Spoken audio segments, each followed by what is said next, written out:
huwa la siwa. Hanya dia yang ada. Yang lainnya nggak ada. Yang ada hanyalah dia. Huwa la siwa. Dia yang ada. Yang lainnya nggak ada. Wal kullu af'aluhu, dan semua yang ada adalah perbuatan Allah. Semua yang ada ini adalah perbuatan Allah. Huwa sirru min wara'is sirri. Dia adalah rahasia. Sehingga di dalam diri kita juga ada rahasia. Laisa lahu ta'rif. Allah itu tidak bisa didefinisikan. Tidak ada batasannya dan tidak ada definisinya. Tidak ada qaul syarihnya. Tidak ada ungkapan deskriptifnya. Kenapa? Li'annahu marji'u jami'it ta'rif. Karena dia adalah pangkal sumber dari segala definisi. Sehingga lafzul jalalah itu disebut dengan a'raful ma'arif. Pernah belajar nahwu boleh? A'raful ma'arif. Wala yumkinu irja'uhu huwa ila syai'in. Dan tidak mungkin Allah dikembalikan kepada apapun. Gusti Allah bisa dibalik kena mentipe kalau bisa, ya tetap Gusti Allah. Wala yahtawihil harfu. Dia tidak memuat huruf, tidak mengandung huruf. Walal makna, dan tidak mengandung makna. Wala surah, dan tidak mengandung gambaran. Artinya tidak bisa dimaknai, tidak bisa digambarkan, dan tidak bisa dilambangkan dengan huruf. Makanya alif lam lamhu itu namanya lafzul jalalah. Bukan lafaz Allah, tapi lafzul jalalah. Maka sebaiknya sekalipun di masjid, sebaiknya mah nggak usah ditulis alif lam lamhu lagi, sebab nanti dikiranya kita menyembah alif lam lamhu. Barangkali nggak masjid ya, Allah suara Muhammad, tulis Abu Bakar, Umar, Utsman, Ali. Kamu tidak menyembah alif lam lamhu, itu hanya lambang saja, namanya lafzul jalalah. Apa ini? Lafaz apa ini? Ini lafaz jalalah. Bukan lafaz Allah ya, lafaz jalalah. Jangan seperti anak saya di Masjid Tulungagung. Mah, itu ada Allah di atas menara. Oh iya benar. Ya benar ya. Di atas ada benar, di atas menara ada Allah. Kamu yang sudah gede nih jangan bilangnya ada Allah di atas menara, ada tulisan lafzul jalalah. Ya kalau sudah kita bicara Allah itu ya berhati-hatilah, hati-hati. Sebenarnya sih ngucapakan lafzul jalal bega sebenarnya mau wong Indonesia kurang kasih becus. Yang ding terima masih ada wong azan bakal azan Allah aja siap ya fasa di siap mah mana sembayang Allah, ana maning Allah, Allah, Allah, Allah. Bok Allah siapa? Apa Allah? Iya. Ya mesti ya dilatihlah lidahnya disetel kira-kira Allah senang mendengarnya gitu. Supaya Allah senang mendengarnya. Ketika namanya disebut, yang punya nama senang. Hamzahnya itu dibaca fathah dong. Allah, bukan Allah. Saya juga tersinggung kalau orang bilang nama saya Bapak Kiai Syukur. Apa meneng ditambah dewek nih MC nih Muhammad Syakur log dog boleh kun. Waduh seloro kita ke. Udah kan. Iya. Ahmad Syakur, Ahmad Yaskur. Ada lagi MC mengatakan sekarang saatnya tiba ceramah rohani, ceramah santapan rohani disampaikan oleh mubalik yang saya tidak kenal namanya. Gelem busuk kan sama konon. Dudu guyon itu iya temen enggak? Aneh. Ya kita ya tek jawab ya. Terima kasih. Saya sebagai orang yang tidak punya nama dalam kesempatan ini ingin menyampaikan kan gitu. Tapi dia bilangnya yang tidak tahu namanya, ya saya juga mengatakan terima kasih saya memberi yang tidak punya nama. Saya tersinggung, bakal Gusti Allah bakal jebut arane salah, tersinggung beli Gusti Allah. Sudah melok mikir kan kadang-kadang. Mikir. Ini namanya Fuad, bukan Puad. Sekalipun P dengan F hampir mirip. Puad apa? Fuad. Ada orang namanya Puad. Seperti F. Oh bukan F, pakai P. Oh gitu, namanya Puad. Jadi kalau orang itu panggilnya ya Puad, kalau ini Fuad. Jangan salah panggil. Itu. Kun mata takramane ngundang arene wonggo ya tulung sing persis. Begitu ejaannya antara frankofon dan anglofon juga kita harus ikut. Kalau itu frankofon kita panggilnya namanya Michelle. Kalau dia anglofon panggilnya Michael.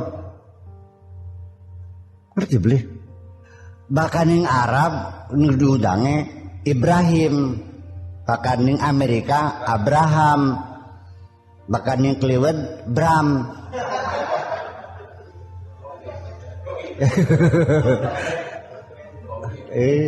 Bahkan yang Subang Broim. Bahkan yang Pleret Brem. Iya seperti itulah kira-kira juga kita harus ya ini wawasan persoalannya. Menyebutkan nama orang sendiri kita umumnya menyebut ya di kalangan diplomat ya, yang bergaulnya dengan mereka. Juga banyak yang menyebut nama orang nggak pas dan ini juga memalukan.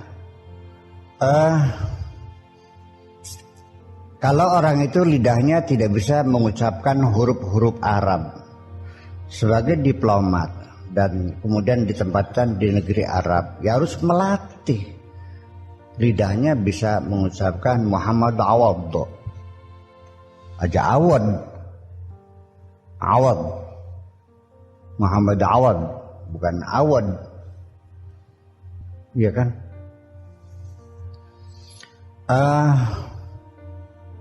Banyak sekali yang perlu kita ketahui, banyak artinya begini, sebetulnya kan harus banyak belajar lah ya sih. Udah kayak belajar sih kan? Iya. Sampai kapan? Sampai mati. Iya. Belajar apa yang enten? Lamun sampai ya punya aja tidak mati nemu ya belajar antem gak perlu gangger beli apa? Pur kan enggak? Belajar baik aja, tapi bodoh angger bagi dulu.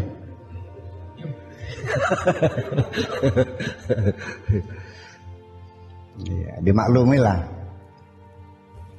Begitu gak begitu bahasa Cina ini juga sama. Nanti ada pernik-pernik bahasa. Kalau kita tidak pernah belajar bahasa Arab secara betul, menyebutkan lafzul jalalah juga nggak bisa tepat. Iya kan? Ya. Allah. Di Indonesia kannya ALLAH, jadi kan Allah, Gusti Allah. Begitu di Cina juga sama, panjang pendeknya harus persis. Seperti qala ta'ala, makana dinabiyyin ayyahulla wa may yaghlul ya'ti bima ghalla yaumal qiyamah. Makana linabiyyin, lemesnya demi dibaca makan harus panjang. Kalau makan sejen maning bakal pendek mah. Bakal makana pendek apa sejen maning artinya makana. Makana kan tamkin. Ya beli. Padahal ma itu nafiyah. Kana itu kana yakuno. Bakal makana sejen artinya. Bakal ma kana ya sejen maning artinya.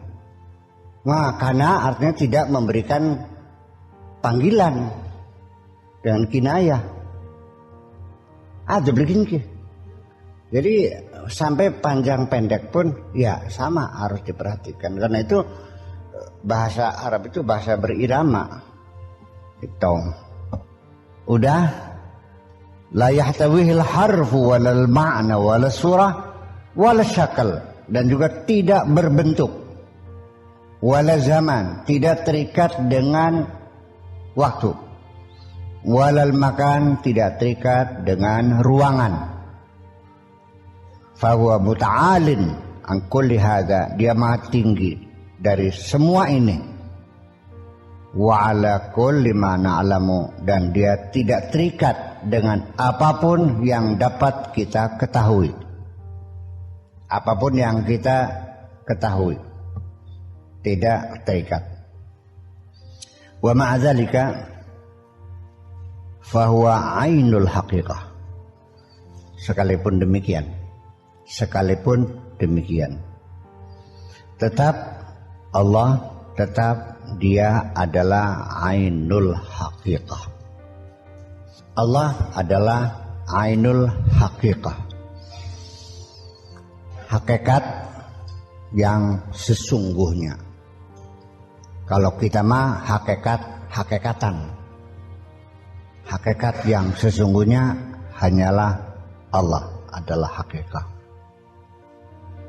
Allati la syakka fiha wa in ajaza an wasfihil harfu, yang tidak diragukan. Fiha ing dalam hakikat artinya yang tidak diragukan. Wa in ajaza an wasfihil harfu, sekalipun huruf tidak mampu mendeskripsikannya. Sekalipun huruf tidak mampu mensifatinya, sekalipun tidak bisa diurai dengan huruf-huruf. Wa taqasara an ru'yatihi tarfu, dan tidak mampu dilihat dengan pandangan mata. At-tarfu itu artinya pandangan mata, sekilas. Karena atrofa itu maknanya melihat sekilas. Ahdaqa juga melihat, sama dengan atrofa. Tapi kalau ahdaqa itu melihatnya nyureng. Ihlaulaqa juga melihat, tapi bari melotot matanya. Ro'a juga melihat dengan matanya. Absara juga melihat tapi dengan penuh penghayatan. Nazara juga melihat tapi sambil difikirkan. Ngerti bikin bahwa setiap kalimat mempunyai makna yang berbeda, dan ini saya tidak mampu untuk menerjemahkannya ke dalam bahasa Indonesia. Karena kita melihat saja, ya ada melihat, menolotot, mengerling, ya apa nih? Melirik, mendelik, ya mendelik melotot. Itu maksudnya. Wa taqasara an ru'yatihi tarfu fa amruhu kasyauq. Jadi persoalannya ketika kita ingin mengetahui Allah itu ibaratnya atau umpamanya seperti suatu kerinduan. Satu kerinduan yang kita rasakan di dalam hati kita. Allati nukabiduhu tulal waktu, yang selalu menjadi beban, kerinduan yang meremas jantung kita ini. Tulal waktu, sepanjang zaman. Wa in ajazat an wasfihi, wa in ajazta an wasfihi wa ta'bir anhu, sekalipun engkau tidak mampu untuk mendeskripsikannya dan engkau tidak mampu untuk mengurainya, untuk menerangkannya, seperti halnya rasa kerinduan yang menyelinap dalam hatimu itu. Engkau menyimpan kerinduan sekalipun engkau tidak mampu untuk menerangkannya, tidak mampu untuk menguraikannya. Dan kalaupun engkau menceritakan tentang kerinduan yang ada dalam hatimu, saya kira tidak akan mungkin orang lain bisa merasakan persis kerinduan yang Anda rasakan itu. Jadi sesungguhnya keterbatas kita mengurai sendiri, apalagi kepada Allah sebagai ainul haqiqah. Kita mengurai sesuatu yang kita pahami, kita lihat, kita rasakan pun sulit sekiranya ada orang lain bisa persis memahami apa yang saya pahami. Saya membaca kitab ini, saya paham, lalu saya uraikan kepada kamu, lalu kamu paham. Sama enggak tingkatan pemahaman saya dengan tingkatan pemahaman kamu? Setelah kamu paham, kamu uraikan lagi kepada orang lain, dia paham. Sama enggak pemahaman dia dengan pemahaman kamu? Nanti dianya menerangkan lagi. Setelah banyak tangga-tangga ini, tidak mustahil terjadi distorsi. Taswih, distorsi itu bahasa Arabnya taswih. Taswih itu artinya dia distorsi. Artinya orang yang ternyata cantik disobek-sobek pakai silet, rusak kabel. Akhirnya kecantikannya hilang. Artinya sehingga terjadi distorsi itu artinya menjadi melenceng, menjadi jelek jadinya.